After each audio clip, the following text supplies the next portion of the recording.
Bonjour, moi je me suis installé il y a un peu plus d'un an, en janvier 2019. J'ai pris la reprise de mes parents, qui sont tout fraîchement retraités. On a un troupeau de 80 mères, 80 villages, sur un assolement de 70 hectares, composé de 43 hectares de prairies naturelles, 8 hectares de maïs conso, 13 hectares de maïs semence et le reste en sorgho en silage.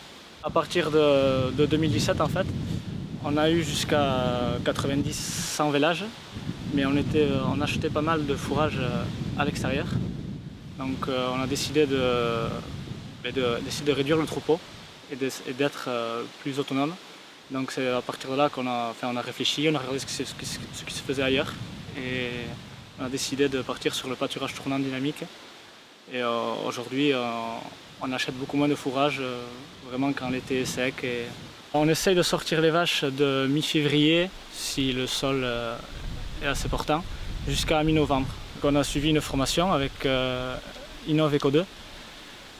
On a dessiné les parcelles pour qu'elles aient accès à environ 1,5 à 2 jours au pâturage. Enfin, 1,5 à 2 jours par paddock plutôt, pour suivre la pousse de l'herbe. On a réduit tous les intrants qu'on faisait sur les prairies, on n'apporte plus rien, les vaches mangent et restituent avec les bouses. On a optimisé la pousse de l'herbe, avant on lâchait les vaches au mi-avril sur une herbe qui était vachement épiée et on gaspillait une partie de l'herbe. Là, cette technique elle permet de mieux gérer l'herbe, la pousse de l'herbe et l'optimiser au maximum.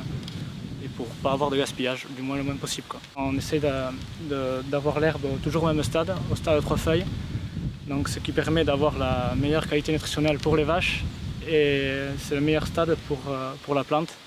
Et aussi on achète la plupart des intrants, engrais, phyto, semences et une partie des aliments, une bonne partie des aliments. Et donc du coup, tu fais aussi un peu de vente directe sur la ferme?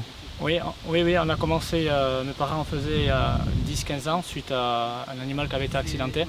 Donc ils ont commencé, ils ont eu un peu plus de demandes et on fait entre 3 et 4 veaux par an en caissette et une voire 2 vaches si on a pas mal de demandes, quoi.